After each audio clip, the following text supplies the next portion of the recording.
What's up, everybody? Happy New Year. Happy Friday. You're watching the Entrepreneurial Web, listening to the Entrepreneurial Web special New Year's broadcast from my restaurant, Della, in Brooklyn. What's up? What up, Brooklyn? What up, New York? So the station is closed this week. We're doing this pop-up broadcast because I like to keep energy going once there's some momentum. No reason to stop, no reason to rest. Sleep is for the dead.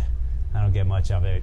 So we're here doing this special episode we're twins. This is my twin brother. We were born from different mothers. It's very special the way that worked out. But this is my head chef here at Della, a dear friend, somebody that's been a big source of information and inspiration for me over the last 4+ years that we've been working side by side almost every day. My boy Ish, Chef Ish, we also call him Smiley, and he has a couple other names, but he's here today to talk about his journey. He's had a very interesting journey, especially for me, someone that grew up in the States, and you know, most of us have some sort of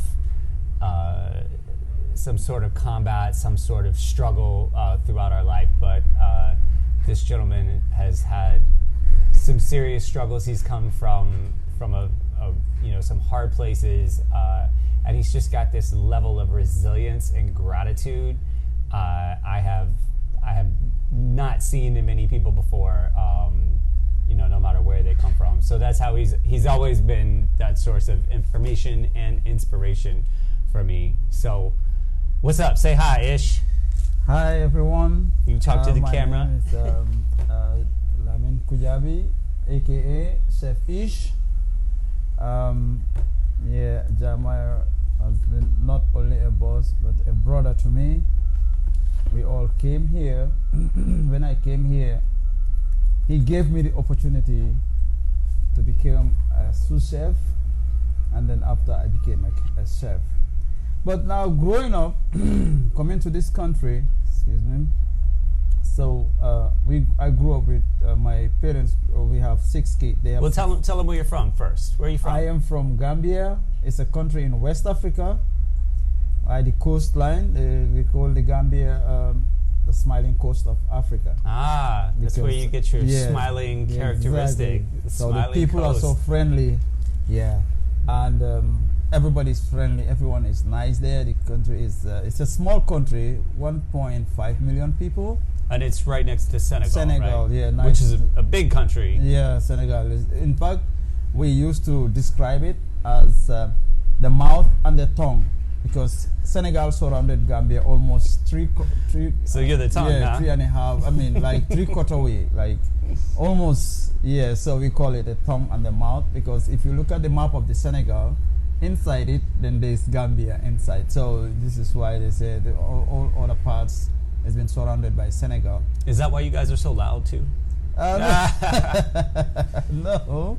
All right. So what would you say is one of the main reasons why the country has this notoriety for smiling? What do you think contributes to that? I mean, that is like we just believe in one thing. Like that is, we believe like if you don't have it, that should not stop you from being smiling. It doesn't mean like when you cannot afford it, or you should be sitting down thinking, being sad, being this. No, we move on and struggle and work hard for it, even though sometimes it's very tough before you get there. So, but we feel like that should not stop you. Like, keep moving, and you have the faith that one day everything will be good. So this is how we operate, and we keep moving like that. Right. And it's like a cultural. Everyone. A cultural. You will see feeling. Someone, he doesn't have food in his house. Right. You ask him, "How are you?" He say, "I'm fine." When he is not fine because there's no food in the house. Right. Yeah. Or someone is just maybe his parents are sick, or he is not all right. He's on the sick bed and say, "How are you doing, ma?" I say, "I'm good." When he is not good or she's not good, she's just So that's how the culture is. Even you are suffering, you are always just try to be positive. Right. Always try to be positive. That's how we go.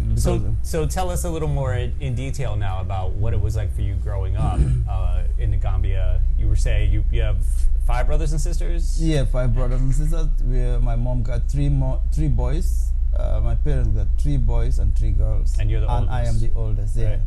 Which comes with a big responsibility, right? In your culture, it's yeah. You can't fuck around. Yeah, you have to make sure that you achieve something for your brothers and sisters to emulate, right? To follow you up. And again, you have to make sure that when because your dad will get to a certain age, they will not be able to walk, right? Or walk or earn or something. So you have to make sure that you work towards that. By the time they are old, they couldn't work to do stuff to provide. You are ready to provide for them.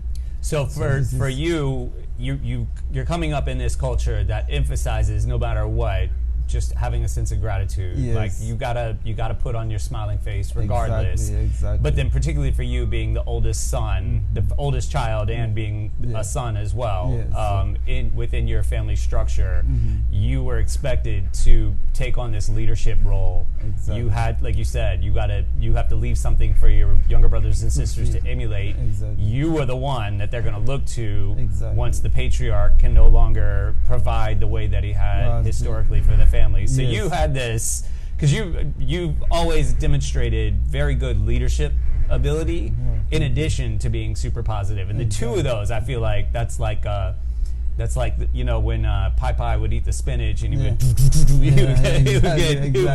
flex up. That's, I think, really amazing and always impressed me about you. Yeah. So what was the scene like for you as a kid? Like you told me, but for our listeners especially, I want people to get a sense of where you came from. Exactly.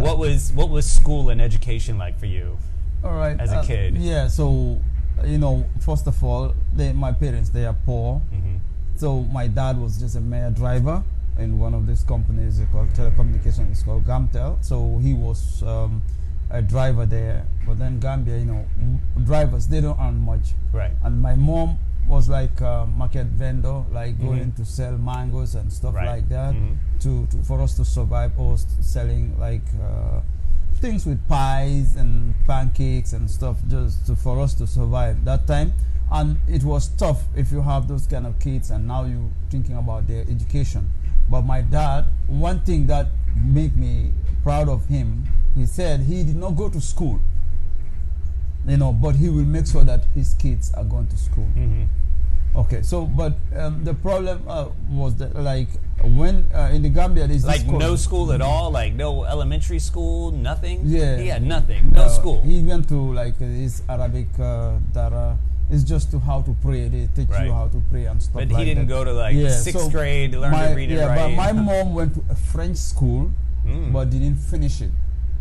And how did she end up? Because of the poverty, the same poverty, the parents couldn't afford to pay. How did she end up going to French school? That's crazy. Yeah, so my mom is raised by her aunt in the capital, Banjul, and her aunt, that's her aunt, and her aunt was in Dakar, was staying in Dakar before. Then she came to Banjul in the capital, where he was in the city, the main city of Gambia. It's called Banjul. So he came to, she was staying there. Then she raised my mom there. So, and then after that, then she said, because she liked French, so she wanted my mom to learn French. And Dakar is a pretty poppin' city. That's like very metropolitan. Yeah. Dakar is a big city. Gambia is a little bit more rural and it's coastal. So it's like, the different actually Gambia and Dakar, Banjul, Dakar, they're the same people. It's just that the colonial differences. Yeah, there's there's an imaginary line. Yeah, exactly. The French and the British, they divided. The British took the other side, and the French took the other side. But it's the same people. They just divide us. So Senegal speak French and we speak English. Right. So this is how we came in. So when we grew up, then my mom went to school for certain level, like maybe grade 6 or grade 5, and then.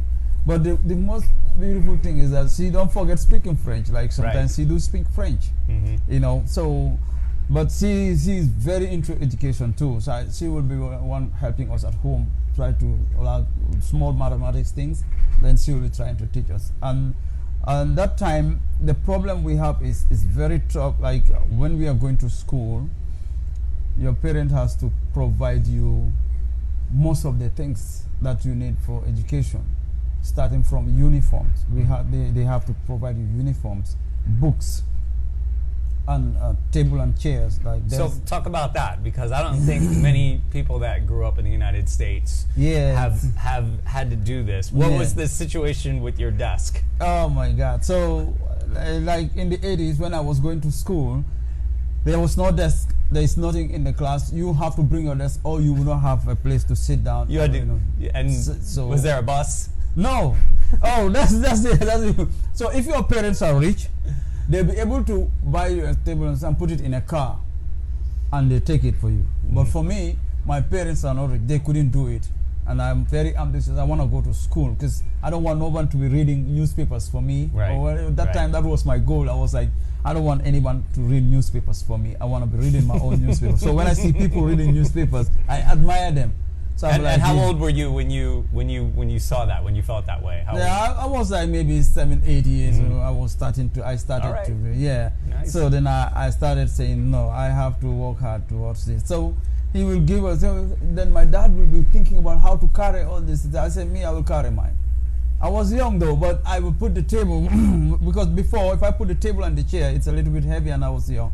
So I'll take a rag, roll it, and then put it on the head so that it will not, like the table will not be very hard on my head, so it can be steady on my head. And I put the table and walk almost like, because my house and where I am is like 3 miles or so. So I'll walk all that. 3 miles. I think you guys catching all this? You had to walk like 3 miles. And I put it with on the my desk head, on his head. And my head, and then I walk up to the school. I put the table down. Then I walk back home and bring the chair. And then the same thing with my younger sisters. By then my other brothers were very young, so they were. You had to go back and get the chair. I have to go back and get the chair. And at the end of the day, did you have to do the same thing? Yeah, so now we're gonna leave it there until the term ends. Okay. When the term ends, then you have to take it back, because if not, so you didn't have to do it every day. No, you have to do it every, like for example, end of term, like end of, for example, you are closing for Christmas. Yeah. So you have to take it home, because if you leave it there, when you come back, you will not find it there. Someone will take it. Right. Yeah. So you have to make sure that you take it back. Or sometimes they may be shaky and stuff like that, so you take it back. You gotta fix it. Then you have to. So my dad has these hammers and nails in the house. He will do himself, like, because you cannot pay a carpenter to come and fix that again. So he will try to bring the shake and started hammering it. and started hammering. That's how I fix things too. I shake it a little bit. I'm like, and then he will be like, I think it's good. Yeah. Then he will be hammering. Okay, this one is good. Then you take it in the store. We take a small like corrugated room. He nailed it himself, and he said it's gonna be a store. So that's our story. Right. So we will, anything that we have, so he will put it there, and then we'll keep it. When we open school again, we carry it again, go to school. So I remember one time when I was going to school, and there's someone, in Gambia, like sometimes when your parents are too much known in this political arena, they tend to take some advantage over you. Yeah. So there's this girl, I don't know, her parents, people say he's a counselor or whatever. So she took my chair from my class because the lucky thing I have was that my uncle was a carpenter, but he don't stay in the house where we are. But so when he made that chair, he wrote my name under it, and no one knows that. No one know. We don't. Even me, I didn't know until at the latter part. He told me, I wrote your name under the chair, so that in case, and the table, so in case if it's lost, because someone gonna take it. So he told me that. I said, that was coming. So it looks like I know. One day I woke up in the morning. I was rushing going to school. I didn't see my chair. So my teacher said, okay, you know what? Go around the other classes and see. Maybe you will see it lying down somewhere. I said, okay. But then I went and I found one girl sitting down there. I was like, oh, I'm sorry, this is my chair. The teacher of the class, of the girl, said, it's not my chair. He's not going to give it to me. I said, no, this is my chair. My father bought it for me. My father made it. So I was standing helpless. I started crying. I was like, because now I have no power. The teacher is saying that I'm not going to take it, and I know that this is my chair. and I was standing at the door of the class, and while my class is on, they're not waiting for me. Right. And I'm standing in the other class waiting, trying to appeal to the teacher that this is my chair. But because the girl's father, I think, is one of these connected with the government people, so the teacher also didn't want to do that because I guess, Right. you know, Sure. because of the girl's father's position. Mhm. So they're trying to take advantage. So I stood by the door there crying until the principal of the school saw me. He said to me, "What are you crying?" I said, "My chair is inside here and this girl is sitting on it, but the teacher is saying I'm not going to take it." So my teacher said, then the principal said, "Why? We're going to see. Let's see. Are you sure it's yours?" I said, "Yes, it's mine. My name is written under it." So they went there. As we went there, the principal called the teacher. He said, "Why?" He said, the teacher is insisting that it's not my chair." I said, "My name is written there. Just look at it. If my name is not there, then it's not that one." So he said, "What's your name?" I told him my name. And then they told the girl to get up. So the girl get up, and then they look at the chair, they turn it, and they saw my name there. And the principal said, "Oh, of course, it's his chair. He has to take it. Why don't you tell your dad to buy your chair?" Right. Yeah. So they said, "So you took," the teacher was also like, "Yeah, you know, his father is this and that." And that they were trying to show us that his father is that. The principal said, "No, that doesn't matter. This Right. is his father bought his sweat from his sweat. The chair, gave him the chair to go and sit." So I was crying, and I went with the tears were coming out on me, and I entered into my classroom, and my teacher was, "What happened?" I said, "They refused to give me my chair."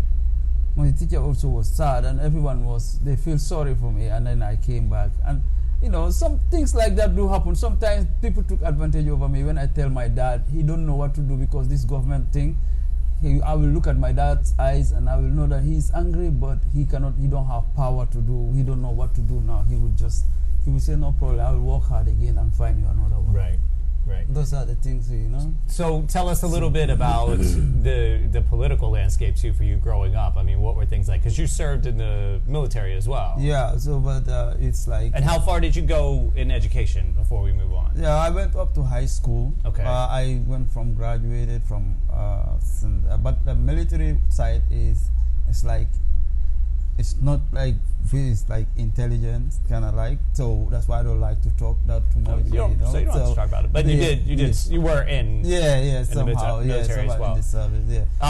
So you went through high school, and did you go into the military after that? Yeah, no, yeah. Uh-huh. After that, then that's when I started doing that, under that, and then from there, I left that side and I started working for the telecommunication. You worked for the telecommunications company. Yeah. Your English is better than mine. Yeah. So telecommunication sector. There was one company. It's the biggest company in the country. The whole country. It's called Gambia Telecommunication Company. It's called Gamtel. The short name is Gamtel. Gotcha. Yeah. So that's where I started working as planning. You know, we do planning and designing of networks, of the cable networking. So that's what I started doing until I became a technical officer there. From technical officer, so my reason, that was one of the reasons that triggers me to travel, because I was there. So I couldn't get, because I cannot get my bachelor's, because my degree, because we cannot afford it, right. And the company did not send me. So when I started that, I was there for 10 years before I was promoted. You know, so so I was like, this is gonna be too much. This is gonna be tough for me. I don't know how will I go, because I need to. I cannot be at the same place, right? And I need money to pay for my university or to. But I look for the goal was education. Yeah, you wanted to get a degree. Education. I wanted to get a degree. So, and I don't know how to get it. So what I did was, then the GTMI, the Gambia Telecommunication, we have a college, a small college there, so where we study software engineering. So I happen to study like up to a diploma level of software engineering. So that's what I did, and I said it's an exam conducted in is it Cambridge? Is it in London? Okay. It's a link with overseas. So they will send you online, and you do the exam online while you are in the Gambia. That's what I did, and I get a diploma in that, in software engineering. Nice. So from there, then my company started recognizing, and then they pushed me straight to an engineer.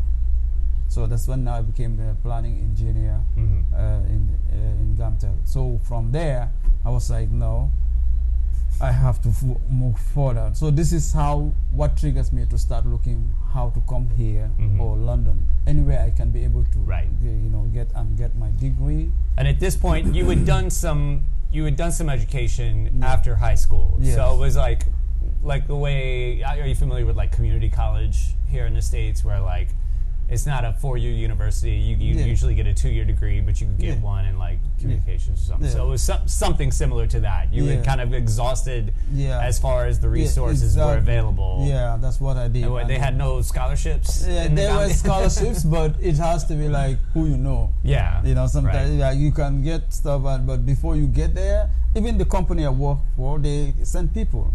But it's like you have to work hard, like you have to know somebody, the director or manager. You got to get your file to the top. Exactly. Someone has to push you there. That was the biggest thing. So if you don't have things like that, it's tough for you. So when I started, just imagine I was there. Some people came before me, and they are not even high school product. They are promoted to like maybe senior stuff, and I am still at my place. I couldn't get like up to like even a senior technical officer. I was only a technical officer. They call it TO. I've been there for 10 years. And then after that, then they moved us to, then they realized that we were long overdue. That's when Keba and Ami, there is another lady, Ami Khan was our boss that time. She was the senior technical officer and we were technical officer. We had Keba and I. So then after they promoted Keba and I together, and Ami too. So Ami was moved to senior engineer, and they moved us to engineer because we've been there. Ami even was there for more than 11 years in that position because I met her there. Right. And she is still there. Still there. Yes, right. The moving was very stagnant. So we were not even so slow progress. It was a very, very slow progress. So that's how I moved. And then from there, I said, you know what? I have to start doing something, thinking about going either London or US to further my education, because this cannot even make me survive. Like my salary, so this is it in the Gambia, we survive with rice. If you buy a bag of rice from your salary, and you cannot only buy rice without buying other stuff like vegetables and stuff and your groceries and stuff. But if you take those things from your salary, they have nothing left. Right. So now going to work, you have to be struggling. You know how you struggle? By going early morning, standing outside looking for lift. People who have these double cabin pickups, pickup like trucks, sure. And then you try to wave, hey, are you going to Banjo? Yes. Then you jump at the back of the truck and sit there, and they take you for free. That's how. So you're gonna be doing that until the month ends. So you had to carry your desk and chair to school as a kid. You had to hitch a ride to save money as an adult to just try to get ahead the slightest little bit. Exactly. So what did it look like you coming to the States? How did that all work out? Yeah, so I tried to apply for schools, and then they gave me some acceptance. But the problem I have that was that if I use the school at that time, I will not get the statements like the bank, what is in my account to finance it. So the embassy might say that, yeah, you cannot provide this and that. So then I came in, and a friend said, okay, you know what? I will invite you, and you come on vacation. Then you can, from there, you can try to go to the school. Right. And see, that's how I did. So a friend invited me, and then I came here. When I came, and then I said, you know what, so I will go to the college. But then when I went to the college, I realized that I cannot just go to the college. So it was like, I have to get enough strong money and stuff like that, and I have to change my status first and stuff like that. Right. So that's when I got, I married here. Right. And then things didn't work, but even though, so I started pursuing. I said, but then I got the opportunity to come here. If I did not go to school and I go back to Gambia, I will start from scratch. Right. I said, no, that's not. I rather start from scratch here than to start back home. And what did scratch here mean? What position did you have? I started working as a porter. Explain Cleaning. for everybody that doesn't know. What does a porter do? Yeah, so this is my first job. There's one Senegalese guy. He cleans restaurants. Right. And then he told me, if you want a job. And actually, when I came here, just a week, my mom passed away. And she was the one, she inspired us a lot. Like, right. even I will come to that. But then she passed away. Just a week. I just came here. I don't even know where I am. I don't know how things are here. Mm-hmm. I am so new. So therefore, I didn't know a lot of things. And then my mom just passed away. I was here. I didn't even know because I didn't have a phone.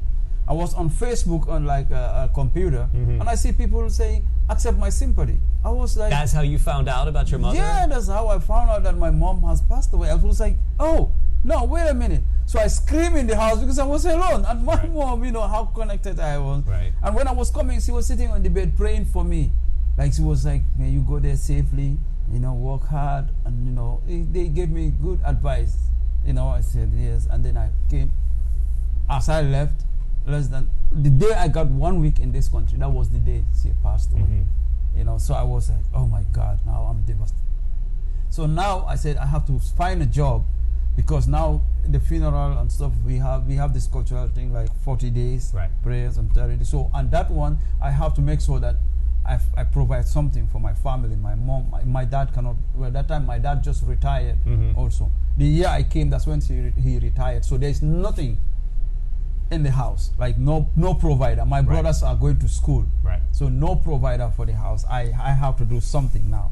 So I said, okay, now what I'm going to do is, so that's when I talked to that Senegalese guy. He said, I do clean restaurants. So I put my egos down, like saying that because I work in a telecom, I'm an engineer and stuff like that. Right. I put that one down aside. I said, no, I'm not even going to worry about what I'm after right now is survival and the survival of my family. So I said, okay. So, and then I started working as a porter, and then they told me, you have to start at midnight. I said, midnight, and I don't know much how to travel. So I went with one guy. The restaurant, they told me the first day, that was in 2010, that heavy snow that came in New York. Oh yeah, I remember. Yeah, that was one of the heaviest snow. That was the very day. It was very snowy. And didn't snow like that in the Gambia? Yeah, I've never seen snow. That was the craziest part of it, because I don't know snow. And then that day it snows very well, and it was very cold. So I walked there. They gave me, the guy who welcomed me, who helped me with his house, and then he gave me a boot and stuff like that. I said, this is what you're going to wear, and then you go. I said, okay, I will go. So I went with the guy. The guy I went to couldn't read writings. So when they told him the address of where we are going, he did not know the address. He did not know the name. I can read and write, but now he couldn't pronounce what I'm supposed to read. So I don't know the address. It's now that I remember, I know the place. It was Essex and Beauty. It's on Essex and Della Street, around that area. Essex, yeah. That was the place. So it's now that I know, because I remember the area. But at that time, I didn't know nothing. I don't know anything. I was like, so but you were taught English like in the Gambia. Yeah, You speak native whatever, is it Jola? Jola, I'm a Jola by tribe, and but I can speak 3 languages. But you were taught English young. English is our official language. So you're spoken there. So you could at least. But just to paint the picture, so you're new to the States. Your mother just passed away. You don't even have a phone. You found out through Facebook. Yes, exactly. You left the telecommunications job that was moving slowly, but at least you were like an engineer. Yeah, exactly. And you come to New York and you have to clean restaurants. Starting at midnight. Midnight, exactly. And my first night was the biggest night. You got to go to the East Village and it's snowing, and you're with a guy that can't read. Exactly, and can't find the address. That was your first day at work in the United States. Yeah, and it's snowing like crazy, and you never seen snow before. Oh my God, I've never seen. And in fact, sometimes I'll walk into the snow, I'll get stuck. So my friend will be like, okay, we have to help each other. Bring your hand, and I'll give him my hand. Man, I paid money to see this. This is like the sequel to Coming to America. Oh my God, exactly. This is more than Coming to America. Wow. Yeah. So and the thing is, before we found out, it was already 2 a.m. and the guy is waiting for us. Right. He was very mad, and that's supposed to be my first day of work. Right. He said, "Your first day of work, you are late at this time." I said, "No, we didn't know the address because for me at that time I don't have a phone, so I cannot. I couldn't find out where we are. So this guy who can help me, he doesn't know the name until one lady. We are lucky, the last person around that area, in that area, I guess that I can say that was the last person we saw because they shut down all the roads.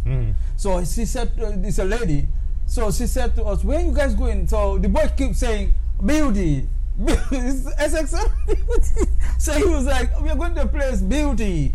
So then the guy said, "Do you know the name of the street?" Then the guy now remember, he said, "Sexy." I said, "No." Then the girl said, "I think, oh." Then the lady said, "Oh, maybe it's Essex and Beauty." Because the guy keeps saying sexy. Instead of Essex, he was saying sexy. So I was like, oh my God. So the lady said, "I think it's Essex and Beauty. You are almost there." So she pointed us. He said, "Go to that place. It's that place right there." So we went there and we found the guy, the Senegalese guy who was helping us. And he was standing very mad also. I was like, oh my God, I don't want to lose this job. So what makes me lucky was that when I told him that I'm sorry, I did not know the place. I was never out, and this snow, this is my first time seeing it. So I started appealing that, I need this job. My mom just passed away. I have to do funeral for her and stuff like that. So I appealed to him, and he looked at me. He feels sorry. He said, "Really, you just came?" I said, "Yes." And where were you living at the time? I was in the Bronx. You were in the Bronx. Yeah, I was in the Bronx, and he said, "Okay, no problem." Because of that sadness, so he feels sorry for me. This part when I want to explain that, sometimes I kind of feel emotional. Right. But that guy. That's why I love him, because he understood. He said, "Your mom passed away." I said, "Yeah, he passed away. She passed away when I just got 1 week. That was like yesterday. Like I will say 2 days before when they called me. Yeah, when they called me for this, my mom passed away." So he said, "Okay, all right then, no problem. I forgive. It's all right. I was gonna say go home, but this is a condition that I understand." So that's how I started working, and I cleaned the restaurants. It was like in one restaurant, it has top floor, 3 floors. So they divide us. Some will be on the second floor, some will be on the ground floor, some will be up floor. So that's how we did it. And then I started cleaning it, cutting my fingers, and you would go from like midnight until 7 until the morning. Yes, until the morning. Yeah, that's what we do, and we go home back, and then I sleep daytime. So that's what even make me not to know the city earlier, because I always go at night, and then I sleep daytime. But you also saw, we don't have to go into detail, but you saw some pretty crazy things working late in restaurants, right? Coming into restaurants late at night and seeing the city, but also some of these places, like what's happening, which was quite foreign based from where you were from, right? Yeah. It's like some of the stories you told me. I grew up in it, so it's normal to me. I'd seen it as a kid, and I just thought that was like how people behave. I would see people, do stuff. We don't have to go into detail. We have imaginations we can use. Yeah. So from that point, that was like 2010. You started here in 2015, but in that time, you went from just working the like absolute worst shifts in the restaurant, arguably. Some people I did that that almost 1 year. 1 year, more than 1 year. And what did the progression look like for you? Yeah, so when I started doing that, then I changed my shift again. So I started working because I said I need more money. So I was like, okay. So the same man said, if you want a dishwashing job, I can find a dishwashing job where when you leave this place at 7 o'clock, you can go for a dishwashing job from 8 o'clock till maybe 3 to 4. So you're working from midnight until 3 in the afternoon. Yes, and then back at midnight home, again. Then I go sleep a little bit and then go back again midnight.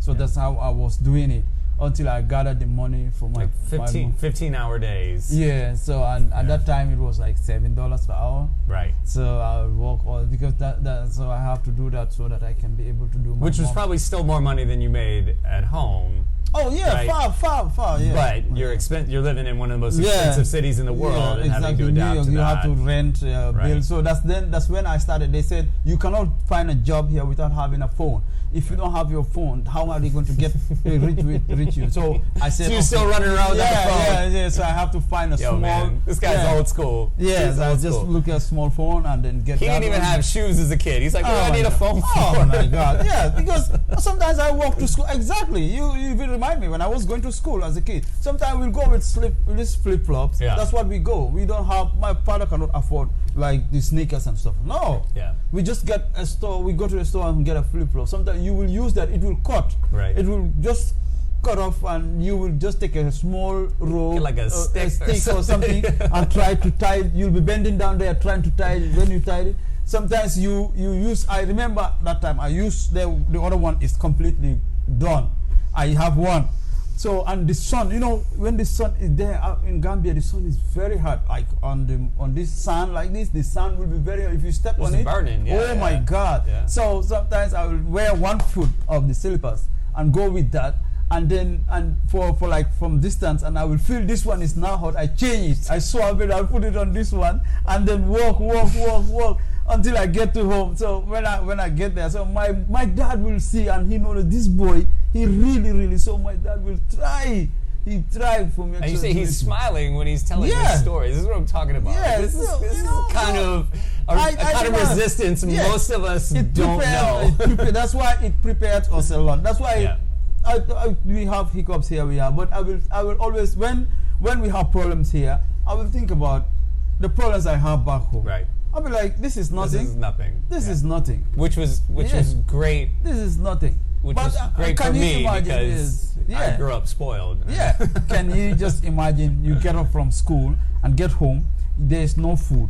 Like your mom has to go and sell those candies or pancakes and buy vegetables because he will cook rice. The bag of rice will be there, but now what are you going to eat it with? Right. So we will not have things like that. So my mom will just cook rice, and we just take something and put it. We will not have nothing. Sometimes, and you are from school and you will be there since in the morning. You get home. No lunch. No lunch. They will give you. People who can afford will give their kids like maybe a few dollars. Like, take this, when you get there, you can buy something to eat. But that, in my case, my father cannot afford all the time those kinds. Sometimes we go like that. But we will eat in the morning, early morning. My mom will try to cook porridge, and cook that with something like with maybe sour cream, and put it in. You eat that quickly, and then you go to school. You will not eat until you come back home. Right. You don't have anything because you cannot afford it to buy stuff. So what was your relationship with food like growing up? Because you said you didn't have a lot of it. No, and traditionally the women did the cooking, correct? Yes, traditionally women do. You want to talk about that for a minute? Because we're finally getting to the food portion of this program. So this is why women are always they are the people responsible for cooking. Even you have a daughter, maybe like 7 years, they will say try to teach her how to cook because tomorrow she will be the family to cook or whatever. Yeah. So they will start that. But then the different thing is my mom got a son before a daughter. Right. So I am so this is how. So you were practiced. Yeah, so I have to help her. She cannot do all. So I will go. She will tell me what to buy in the market. Like I go to the market. Gambia is not like here where you go to the supermarket and get stuff. Most of it. Now it's at least it's developing a little bit. Right. Like people getting that. But back then, what was it like? Still now is there. We have farmers market. Right. That's where you go and get those. But they are fresh. The thing is, they are fresh vegetables. They are people grow. That's what we are. We farm. Yeah. We did the pilot with my buddy. We did a pilot show here a year ago. Yeah. And the show was about it was about farm to table. A friend of mine who's making film wanted to do this pilot for submission, and he's been here. He knows the place. Good ambiance. It's good for film.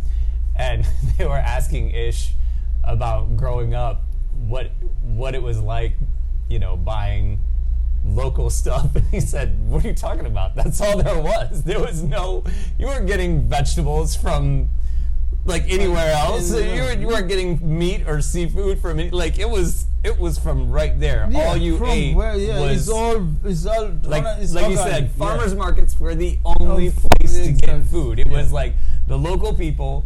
They grow it in their yards, in their backyards. They put it on a wagon or whatever, yeah, or in their farms. They put it in a wagon with a ox cart or donkey or donkey cart or whatever they call it, or horse cart. Yeah. And then they take it. And then you buy it. And that's it. So and they like bring, all this, some even carry it from their houses if they are not far from the market on their head with Right. big pans. You see ladies, they will be putting babies and they're carrying babies on their backs and then carrying that to go into the market to sell that thing. Mm-hmm. And they do that. So they do that and then they will come and we will sit here and do and they will sit and we will then when they come and start selling it, we will come and buy and take. So my mom, that's supposed to be done by a lady, by if you have a sister, is the one. But now Right. I'm the firstborn Right. and I'm the oldest, so I have to help my mom. My mom cannot do all, so I have to go to the market for her. So she will tell me, she will give me the money that she has. Buy this, buy this. Sometimes she will tell me, I know the first days, sometimes I'll mess up. When she say buy onions and tomatoes and stuff, maybe I'll go and buy some. Or she will tell me, buy this amount. I'll buy either less amount or I'll buy more, Right. more amount. So they will be like, no, I did not say that. Oh my God. and how old were you when you had to do this? I think I was around, maybe I would say around 12 or Okay. something like that, around 10, 12, Mhm. going towards 13, up to almost from there, from 7, so I can say from 8, Mhm. all the way till I grew up till I go to high school. Mhm. I was helping my mom in that. And did she teach you to cook some? as Yeah, well? so she said this thing, and that's what happened right now. Because she said to me, you guys need to learn how to cook, because you never know where you will end up tomorrow. If you travel by yourself, who is going to cook for you? Right. You know, here we cook for you, we do everything. But who is going to cook for you? This is what that triggers in my mind. I was like, this is true. Yeah. So whenever she is cooking, I will help. There's mutton and thistle. Mhm. So it's a big one. So we will put our vegetables there, and we don't blend or chop on. No blenders? No. Tell them, did you even have a kitchen? Oh, well, we will put it in front of the house and put 3 rocks, 3 stones, and like this, and we don't cook with gas. Yeah. We Right. cook with firewood. Mhm. You just get some firewood sticks, put 3 stones like this, put your pot on it, and then you put firewood under it. And refrigerators, what was that like? Oh no, it's only rich people who have that. This story And, never gets told. I love to ask him this. It's only rich people. Because We when don't a have- refrigerator goes out That's- here, I'm like, yeah. stop complaining. You know what to Actually, do. that's even another problem in Gambia. Like Right. when the women go and do farming, people do farming and stuff like that. This vegetable, they don't last long because we don't have where to preserve them. Right. So the preservation side is the most important part. This is the problem with the Gambia. So for example, like now we have the season of tomatoes and vegetables like peppers, some tomatoes, okras, onions. If we don't have proper storage, they have certain time to live. Right. If not, they will go rotten. Yeah, it's the Right. same thing with the mangoes too, with the fruits. We don't have proper preservation method. So this is the problem. So some Indians used to come and have this cold store where they will buy mangoes and stuff and put it there, save it there. So that's when in the summertime you can be able to get it, or Right. that's how it helps us. But the cooking side, when my mom started teaching me stuff like that, I was very interested in it because I love it and I have passion in cooking. So I will start training. But then when your friends, boys, they see you doing that, they'll be like, oh boy, come on man, you are a man, why these are ladies, they discourage you immediately. So you'll be like, but for me, I said to them, but also I have to help my mom because I'm the oldest and my younger sister is very young. She cannot do anything, so I have to do it. I have to help her. So so that's why. But even though sometimes even your own family members, some of them will be like, look at this boy, he's just a fool. Like but they don't understand. But I have passion in cooking since when I was young.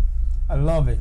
So this is another layer of resistance there culturally, where it was frowned upon for a man to cook. Yeah. But you always had a passion for it. You were like, Yeah. I'm going to do this regardless. Yeah. You So come I to the will do- States. Yeah. And Somehow then I end up cleaning restaurants just because you needed money. Yeah. And then started dishwashing. then our paths kind of become similar, where I started the same way, just like washing dishes and cleaning restaurants. It was like my first job, and then bussing tables, and then one day someone was like, "Hey, can you cut this for me?" Yeah. And I'm like, "Yeah, sure." And me too. I was passionate about food, and there was an older woman in my family, my mom's aunt, who taught me like how to fry an egg when I was like 11 years old, and that was it. I was like, "Oh, we're going." She taught me how to cook bacon. I was like, "We're done," and then from there, the progression goes pretty quickly, right? Especially if you're a hard worker, you have a little bit of passion.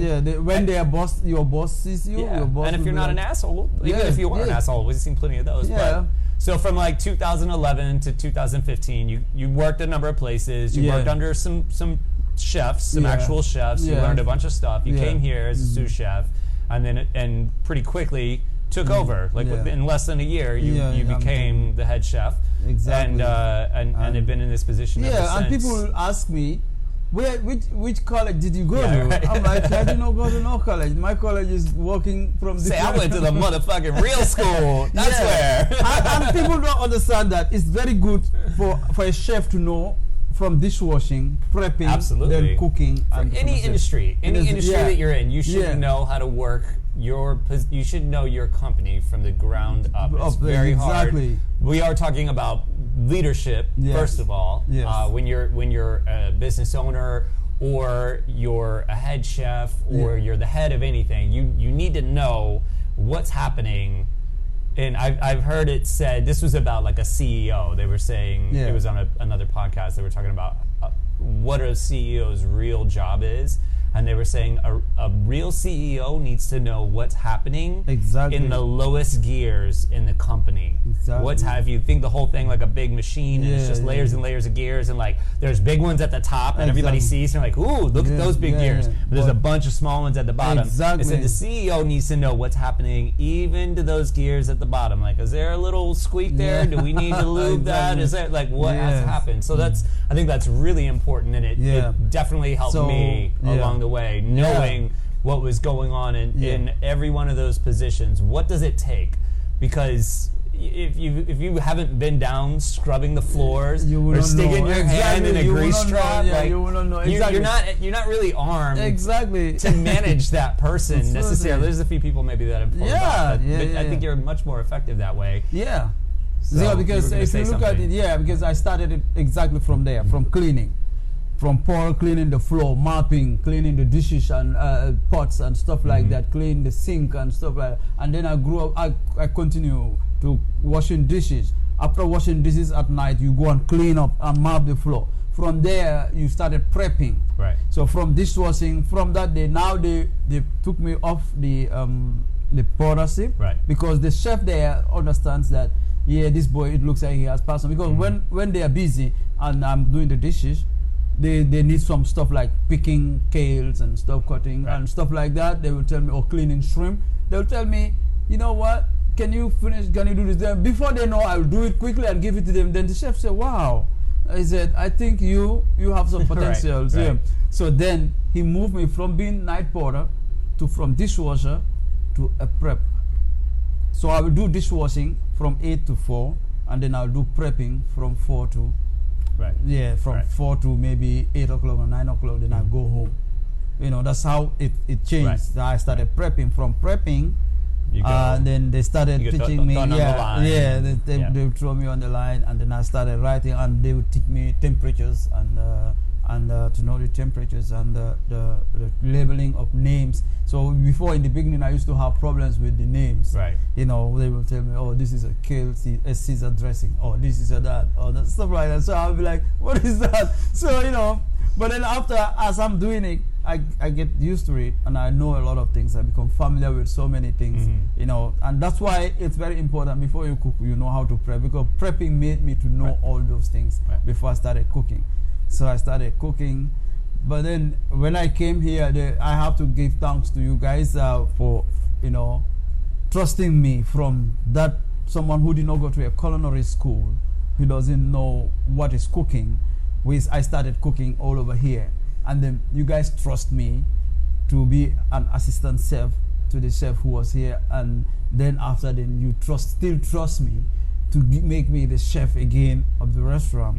I have to thank you guys very, very much. Mutual. Because and that's a really good segue. I usually do a quote of the day, and when we broadcast from here or do a pop-up, I tend to mix things up a little bit and I don't start with it, and I didn't want to today because I wanted to get to this point, and it happened organically, really wonderfully. But so I want to share the quote of the day now, which is from a business personality that I quote often, Simon Sinek. You'll have to get familiar with him. You should follow him on LinkedIn. He says some really great stuff, and I quote him often. And the quote that he just posted it today to his Instagram account, it's, give people a reason to come to work, not just a place to come to work. And you just kind of nailed it. It comes down to trust. And I hear a lot of major business personalities talking about that today, where me growing up in the States and getting to know the business community, as a young person, I started early, like 16, 17, I was running a restaurant already. I was already a manager at 17. So I've been at it for a while, and this was like the early 90s, and there were still, a lot of people that were practicing things from the 70s and the 80s, and trust was not a big part of it. People didn't trust you. That, like, everybody was suspicious. Suspicious of your employees, suspicious of vendors, just suspicious of everybody. Exactly. But giving somebody, and I did receive this to an extent, which is the reason I was able to share it. At some point, somebody did trust me and just said, you're a hard worker, you're a good person. You might not do things the way that I would do them, but I think you'll represent my company and my brand well. I'm going to allow you some space, some creative space. And for you, like, we knew early on we could trust you. We knew there were some things, you still needed to learn. We all do. Like, that's continuous. But you embraced that. It was obvious too that you embraced ongoing education. You were willing to learn whatever, like, no matter what challenge I put in front of you, you've always been like, it's smiling, I got this, don't worry. Or if I come in and I'm like, fuck, things are bad right now, you're like, oh, no, it's gonna be fine, we're gonna just do this. Like, I hope you're right. I hope you're right. But you've proven yourself with that, and I think it's really important for everybody to hear that message, that it's not just about providing a job, like, oh yeah, here's some money. I often talk about this on the show, and some of the other things you've seen me do in relationship to customers, where so we have our menu, we have our food, our item listed, and the price. That's the exchange. You would think that's enough. It stops right there. This dish is worth this price because you're giving me the dish and I'm giving you the money. But really, if you really want to capture people's attention and you want to maintain a relationship, there's this idea of added value, where you as the provider have to take it one step further. And you've done this in a number of ways without even asking. You just create relationships with customers. You come out of the kitchen, little kids and that's come up to him. They're like, come back just to see him. They drag their parents to the restaurant. This is not like a kid restaurant so much, but you've created that for customers. Exactly, but the same has to be said, I think, of employees, where here's the job description, here's your pay, clean and dry, that's it. But as employers, it behooves you to go one step further, especially for people that are showing the drive, the ambition, that have earned the trust, to give them that space where they can act in a creative way, where they feel like it's good. Like, it feels to me like you've always felt like this position was good for your soul, not just, obviously, like, you get paid decent, you get to be creative, but I feel like at the end of the day, you have a deeper connection to, obviously to me and my wife and Jane and Elliot and the family and everything, but just to the place and the task and the brand, like, you're willing to, like, go so far for it, and I did that a lot too growing up and coming up under certain people. Exactly. Just to add on what you said, because I realized that this environment is like, we work like a community, and that's how Gambia we also work too, like a community. When one has something, everybody comes out, something. So And I realized that all these kids that are coming, they are within the community, and the restaurant is within the community. Right. So therefore, it's better you make that connection with the community and have a family. Like, because we don't have, you guys are my family here. Right. I don't have a family here. I told everybody, you're my twin brother. Yeah, We're born in different mothers. Yeah, this is exactly, that's why. And again, giving me the confidence, giving me the trust, is because you went through it, you understand. It's going to be different from someone who has never went through, like someone they've never given that trust and so on. They will not understand it, but you understand it already. Like you got someone trusted you to say, you know what, you got it. So the same way you also you emulated the same thing and said, you know what, you got this. I got your back, and I will be behind you, pushing you.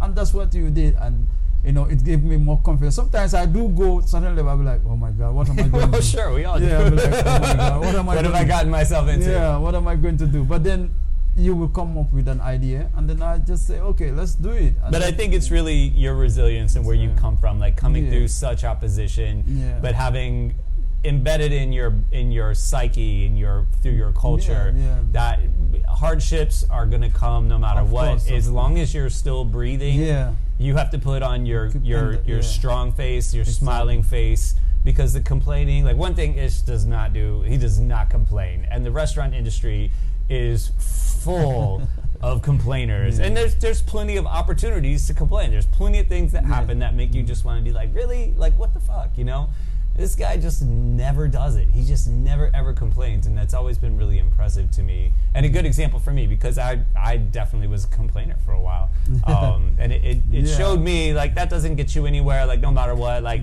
it still is. I can't always just like say it. I still never like had to grow up the way that he grew up.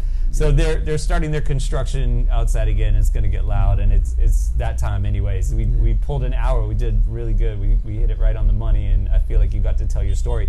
I want to give you the last 30 seconds. Anything you want to share with people that you think would help them, just a piece of advice, no matter what, whether they want to be a chef, whether they want to open a restaurant, whether they want to sell shoes or create a digital marketing something, whatever. Give them a piece of advice, a little takeaway. If I'm going to say, it's just like, keep your head straight. Always, have your target and have your goals, and you say, you know what, no matter who pushes you down, you're just gonna go for it. Because, like I said, imagine I was a telecoms engineer in planning and development, and now I became a chef. Right. People were telling me, I even had some people telling me, why are you going to cook? Why are you going to cook? I said, listen, I have passion for it. Mm-hmm. If I can do it, I will do it. I mean, if something that's what makes me happy, I will do it. And it makes me happy, and I can feed my family out of it. I can have my life there. I'm okay. Basically, it's all like that. Even if you're gonna engineer here, what is it for?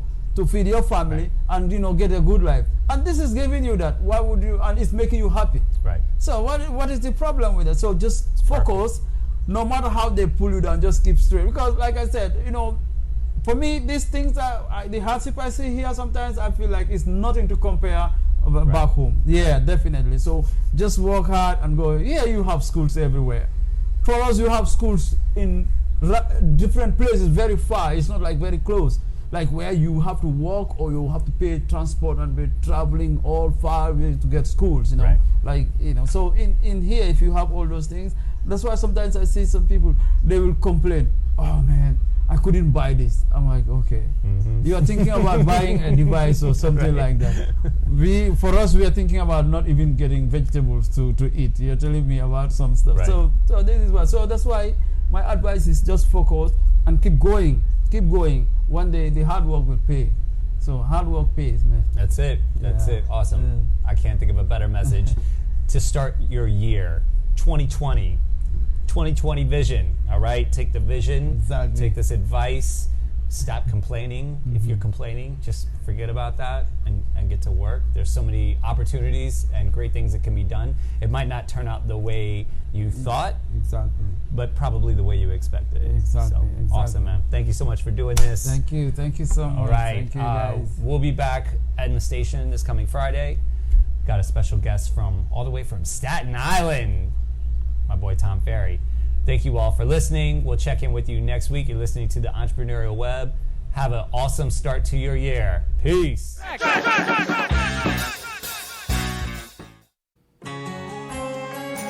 Talking Alternative Radio, 24 hours a day.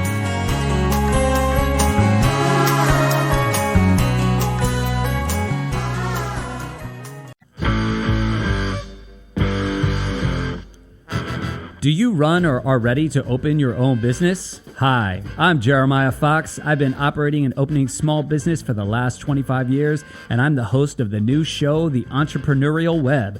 Tune in every Friday at noon Eastern Time for insights and stories on the nuances of running small business right here on Fridays at noon, talkradio.nyc.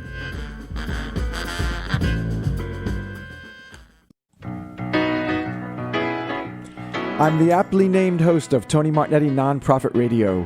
Big nonprofit ideas for the other 95%. Fundraising, board relations, social media. My guests and I cover everything that small and mid-sized shops struggle with. If you have big dreams and a small budget, you have a home at Tony Martignetti Nonprofit Radio. Fridays 1 to 2 Eastern at talkingalternative.com.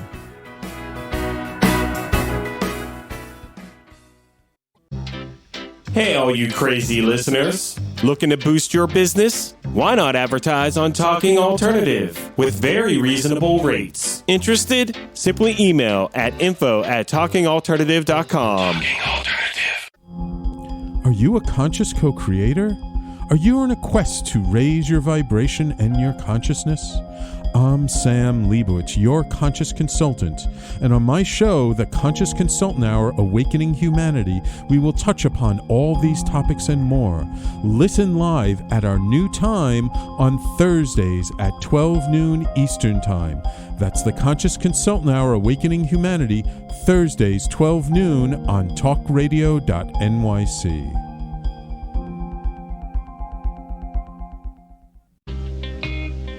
You're listening to the Talking Alternative Network at www.talkingalternative.com. Now, broadcasting 24 hours a day. Talking Alternative. Do you love or are you intrigued about New York City and its neighborhoods? I'm Jeff Goodman, host of Rediscovering New York, a weekly show that showcases New York's history and its extraordinary neighborhoods. Every Tuesday live at 7 p.m., we focus on a particular neighborhood and explore its history, its vibe, its feel, and its energy. Tune in live every Tuesday at 7 p.m. on talkradio.nyc.